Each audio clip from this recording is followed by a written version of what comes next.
Hi everyone, another pencil and wash for you today. I'm using Bockingford extra rough paper this time.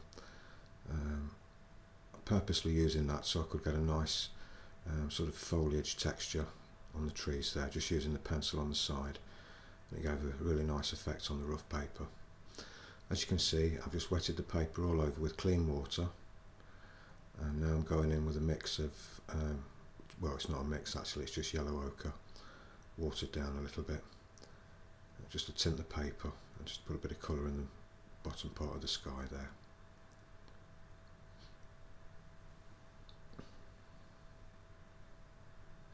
One thing to remember when you're doing this, it's best to always use a very soft brush and a very delicate touch, because you don't want to rub the graphite and start moving it around, because it gets sort of mixed in with the watercolour washes.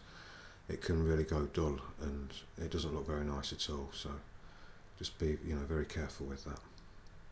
I'll just use cobalt blue for the sky, just put it in while the paper was still wet and just let it do its thing. And now I'm just pulling out a few highlights with the tissue on the bales of hay there before the paper dries.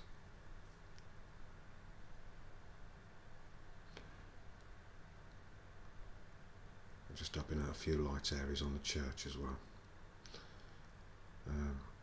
Obviously you can see that this is sped up, but I've only sped the video up by 2 times and not the usual 4 times or 7 times. So it should still be a pleasant viewing experience for you. I mean, I paint that slow anyway. It probably looks like real time. But anyway, I hope it's an improvement on the faster videos.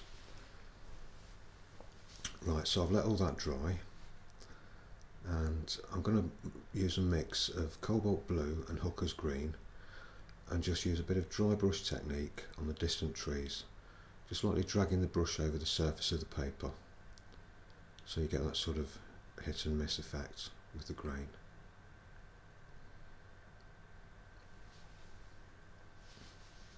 Same on the other side.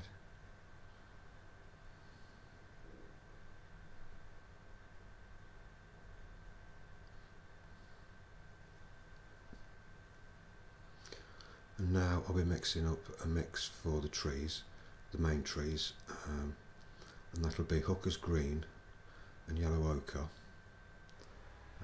One thing to remember with this as well, apart from being very delicate with your touch and using soft brushes and everything, and that is, to get this method to work properly, you need to balance out your washes correctly, because if you use paint that's too thick, too much pigment in the wash, it's going to mask out the graphite work and make it look a little bit dull and flat and not very interesting. And right at the other end of the scale, if you use a wash that's too watery, the picture can look too sort of pale and insipid. So to get those washes somewhere in the middle ground there is what you're aiming to do with this pencil and wash technique. I mean, there's plenty of sort of scope there. It's not an exact science or anything, just as long as you don't sort of go to one extreme or the other. You sort of keep the washes sort of mid-strength, mid to weak strength, I'd say. So I'm just applying the hooker's green and the yellow ochre mix there on the trees, and I'm just dropping in some lemon yellow on the very sort of tips of the trees there, just to suggest a little bit of highlight where the sun's catching it.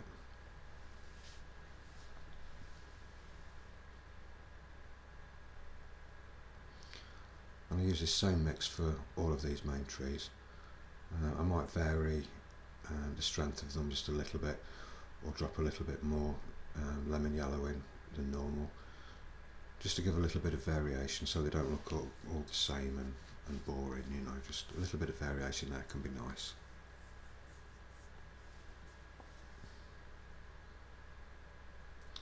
And also I'm using a little bit of dry brush technique here and there, just to leave a few white specks and gaps in the paint.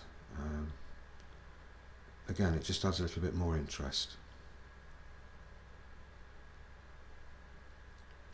you know, to get a few sort of white specks of paper showing through, you know, particularly on this kind of method where you do run the risk of everything looking a little bit dull and lifeless if you're not careful. Those little white specks here and there can really sort of lift the painting.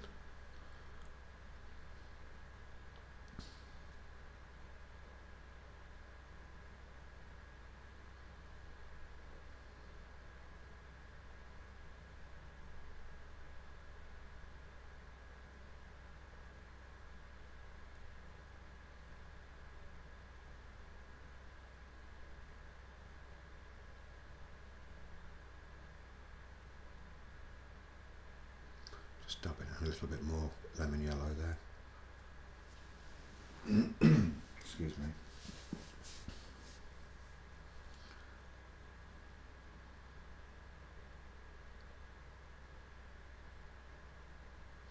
And you'll also notice as well that I don't paint the trees all in order. I sort of paint one, miss one out, paint one, miss one out. That's to try and avoid the washes running in together, because if you paint one tree next to the other, if the first tree that you paint isn't quite dry, you always run the risk of the washes running together. Although it's the same wash, you know, when you put in that lemon yellow along the edge there, you don't want the dark green of the bottom part of the tree that's next to it to kind of run into the lemon yellow, or vice versa. It's sort of good to keep them separated. You get sort of nice cleaner washes that way.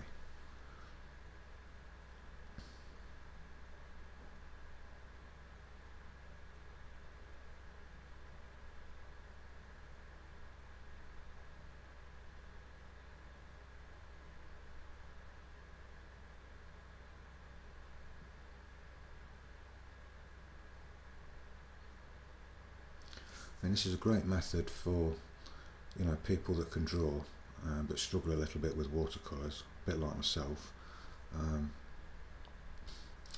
You know, you can get some nice results fairly quickly, because really all we're doing is just applying light washes over the pencil drawing. There's no sort of watercolour skill involved here at all. You know, there's just those 2 points to remember about keeping everything, you know, light touch, soft brushes, and the other one about keeping the washes in that sort of mid to light toned area, and that's it. I mean, you know, like I say, you can leave a little white specks and a little bit of dry brushwork here and there, but that's not really that important. As long as you can, you know, apply a wash reasonably well over your drawing, you should get nice results, really.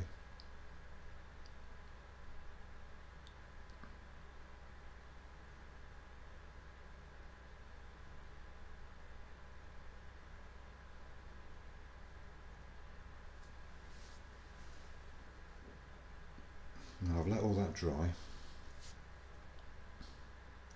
ready for the next stage. These sort of long pauses in the video, I'm just mixing paints in the palette at the side of me. So I've mixed up a wash of yellow ochre there, nice and light.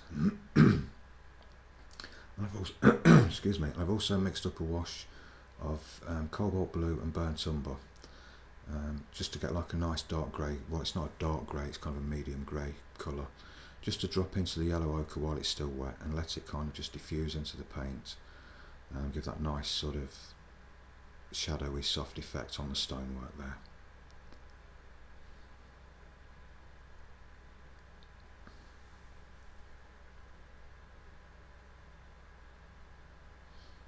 And again, I'm trying to leave just a few little white specks here and there. The extra rough paper can really sort of help you there as well. It's awful to draw on, you know, to get straight lines and detail. It's a horrible paper to draw on. You know, the pencil tip kind of falls one side of the grain or the other as you're trying to draw with it. It's quite, yes, I wouldn't recommend it for beginners to start drawing on, but it's absolutely lovely for watercolours, which is obviously what it's made for.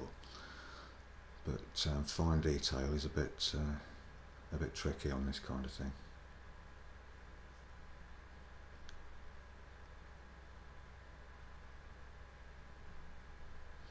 The same wash that I'm using all the way down there on the church. It's just light yellow ochre, with that same cobalt blue and burnt umber just dropped in, just for a bit of variation.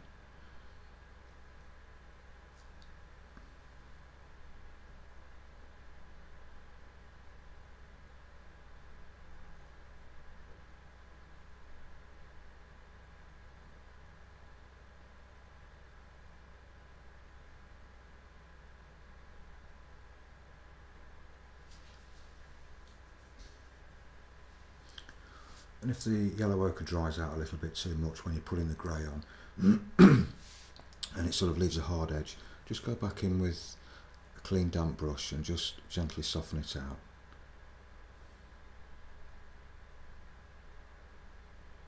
So it all merges into the surrounding area and looks nice and soft.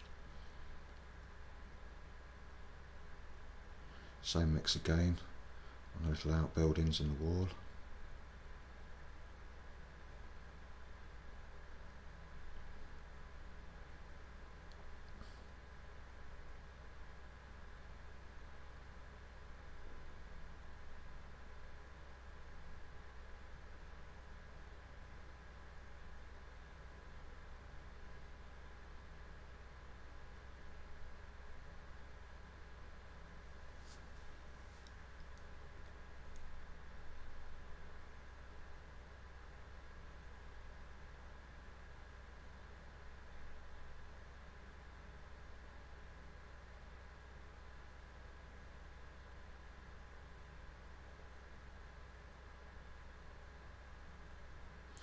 Another good tip as well for this technique is not to use a pencil darker than a 2B or a pencil that's lighter than an HB.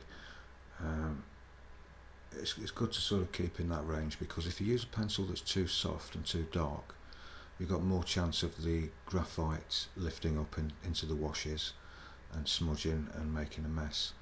And on the other end of the scale, you know, if you use a pencil that's too light and too hard, it's not going to show up through the washes. So I find 2B to be that was a funny thing to say, wasn't it? I find 2B to be I find a 2B pencil is absolutely perfect for this kind of technique. You know, you can use that as your darkest tone and use the HB as your light tone for distant trees and things like that, or for just starting the outline. But for those nice dark sort of foliage techniques, I use the 2B pencil on its side and just let the paper just do its work. You know, you just only got to just lightly drag the pencil over and that lovely texture of the grain comes through.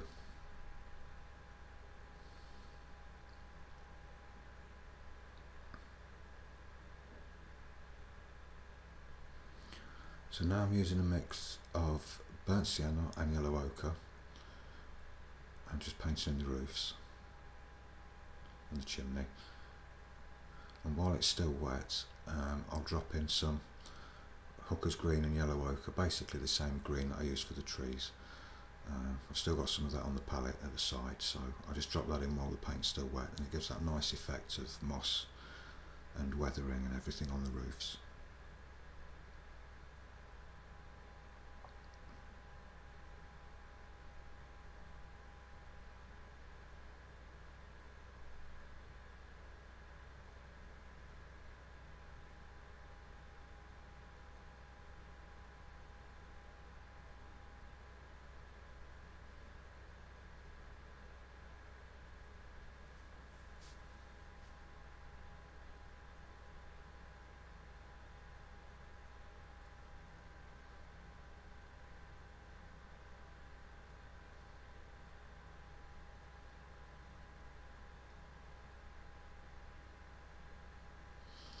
I apologise for these long pauses in the video there. So like I say, I'm just mixing the paint off at the side of me. I probably should have edited those bits out actually, would have made a better job.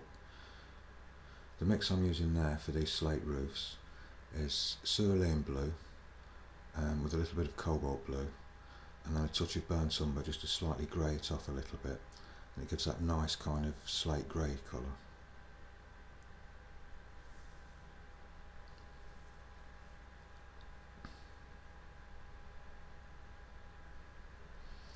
So I've left that to thoroughly dry off everywhere, and now I shall start painting in the grass area around the base of the church.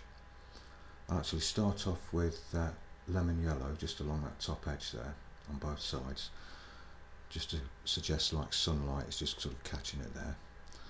And then I'm going in with the same mix that I use for the trees, which is Hooker's Green and Yellow Ochre. You might think that's probably a bit samey and a bit boring, but this wash is actually going over just, you know, plain paper. There's no graphite under there, so it'll look you know, different to the trees that have got the graphite there. And also I'm going to drop a little bit of cobalt blue into it as well while it's still wet, just to add a few shaded areas and a little bit of variation.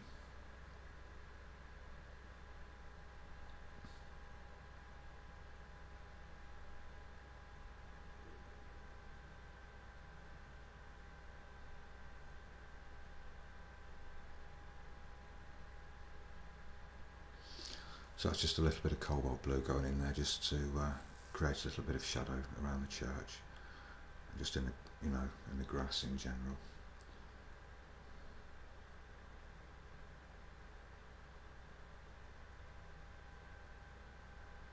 Just strengthening up on the left hand side there, because that's where that's all going to be in shade anyway. The light's coming in from the right hand side,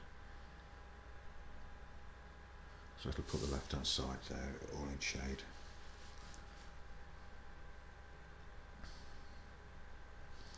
Now I'm going to paint the fence there that's on the left hand side. I'm using a very light wash of cerulean blue with just a touch of burnt umber in there. You can see it's very pale. It's one of those sort of old weathered fences where the wood kind of goes silvery grey after a long time. And also I dropped just a little bit of green in there while it was still wet, again just to suggest a little bit of aging and a little bit of variation, and just sort of darkened it off a little bit around the bottom. And once I'd done that, I cleaned the brush, and I just sort of went along. I'll wait for the video to catch up. That's it, just shading in the side of the church there. Yeah, before the fence actually dried, I just pulled out just a few highlights with a clean damp brush, just to remove just a little bit of the paint, just to give the fence a little bit more variation, to stop it looking sort of too flat.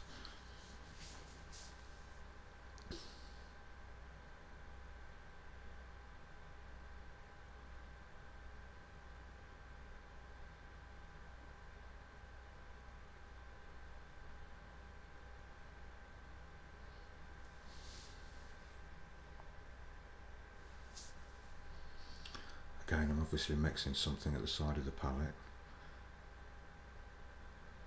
the side of the screen, sorry, should I say. Right, this is the same mix on the wall that I used for the church. It's just pale yellow ochre with that same mix of cobalt blue and burnt umber, just to make a grey, just to drop in there.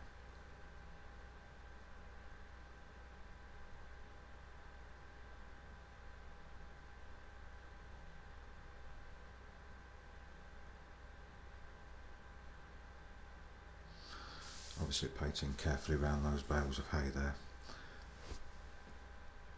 and just adding a few more darker tones just under the lip of the bricks that sort of sit on top of the wall there, and just making the wall slightly darker along the bottom edge as well, just to suggest, you know, bits of grass and things like that just growing along that edge.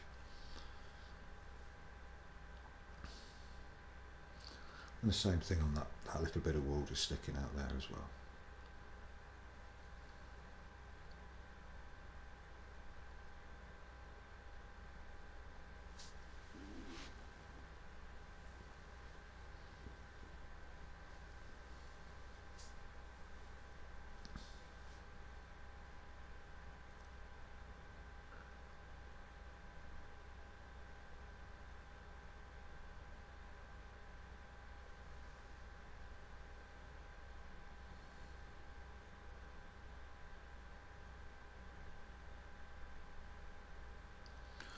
Now I'm using a mix of cobalt blue and cadmium red to make a shadow colour. Be careful mixing this one, you can end up a little bit purple, So I sort of keep it on the blue side, which looks a lot nicer for the shadows.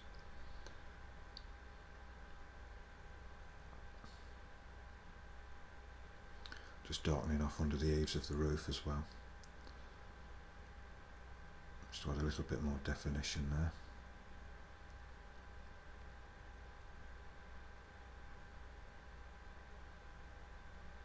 It does look a little bit hard edged at the minute, but I will go in and soften that off.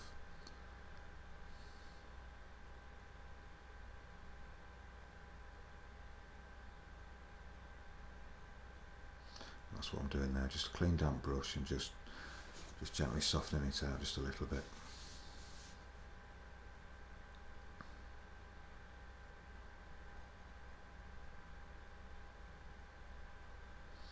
It's a very useful shadow colour actually, cobalt blue and cadmium red. It sort of glazes nicely over things. You know, it's not sort of black and dead looking, it's got, you know, a little bit of life to it, it looks quite nice.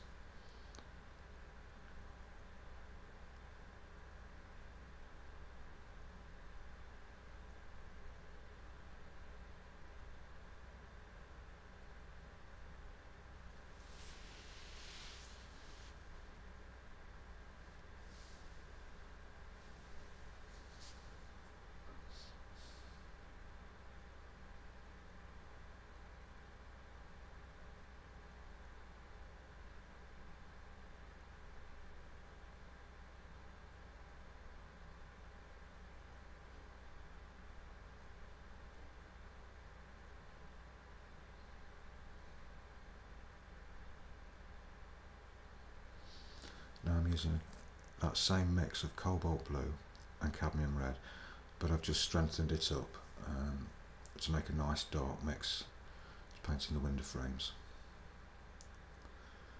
Very tricky to actually do on this rough textured paper, you know, nice straight edges and things, so you'll need a nice fine brush and a nice steady hand to do that.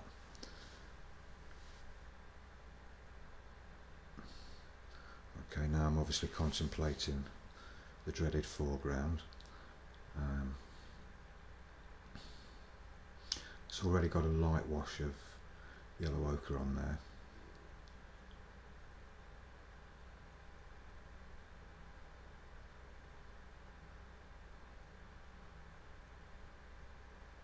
Just putting in that bush there, which I forgot to paint in before I do the foreground.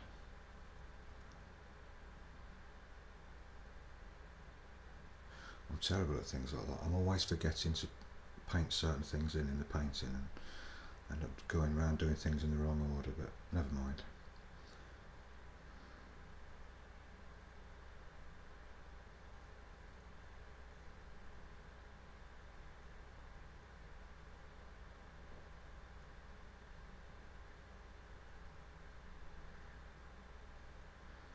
Alright, so back onto the foreground again then.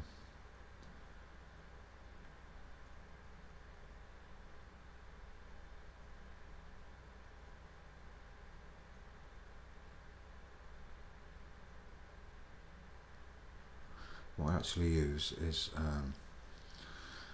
a mix of burnt umber and yellow ochre, and I use the straight edge of a flat brush and just kind of do this sort of hit and miss effect,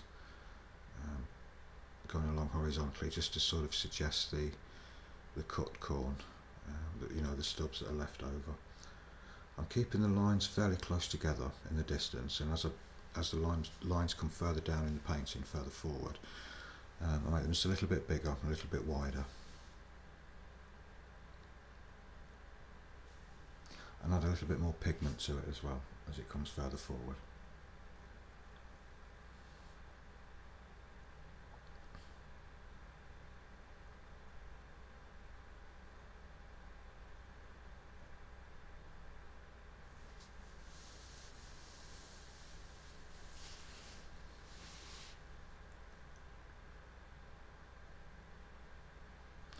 I mean, I know this style of painting is, you know, not for pure watercolourists and things like that. You know, it's probably a little bit on the dull grey side with all that graphite. You know, we've not got those lush, luminous, you know, watercolour tones and everything that they have, you know, when they use pure watercolour, almost neat from the tube, and they get those lovely effects. But you know, everybody's different. We all have a different painting style. We all like the look of certain styles more than others, or whatever, or we can only just paint certain styles and not others. I mean, I like all styles. I'm not sort of prejudiced to anything. I just kind of do what I can do. And obviously drawing is my strength and watercolour isn't. But when you use this technique, you know, you can actually get a reasonable watercolour painting, but it's never going to be a pure watercolour or anything that's really vibrant and strong. It's always going to have that sort of light wash feel to it.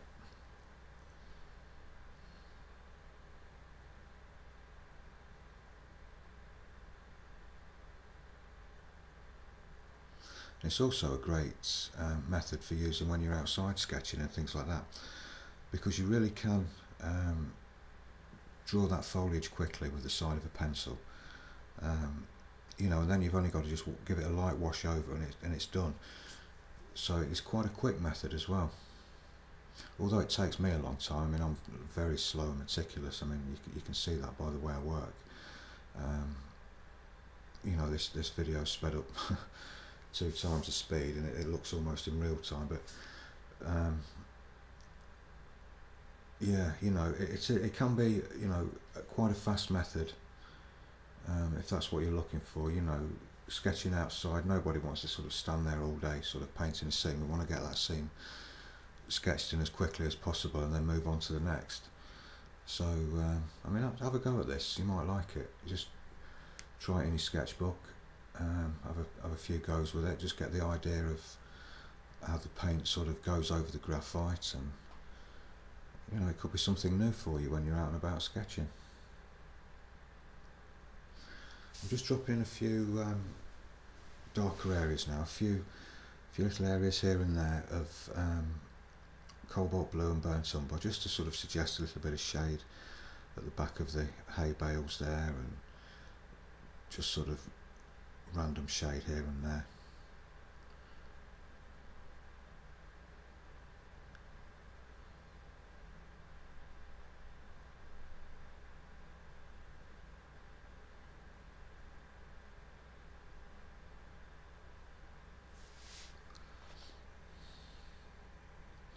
Now I'm going in with a glaze of yellow ochre.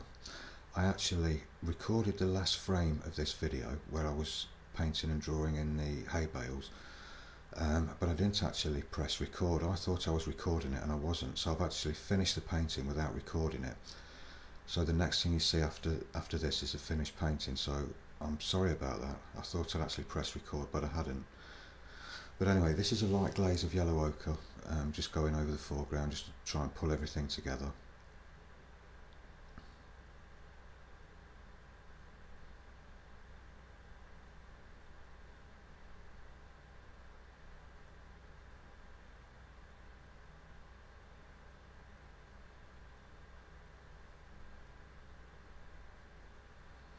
And also, while it's wet, I use that shadow colour just to darken up the foreground just a little bit. And there's the finished painting. I did cheat actually. There's a little bit of white gouache on top of the hay bales and a little bit of pencil work as well, just for the detail.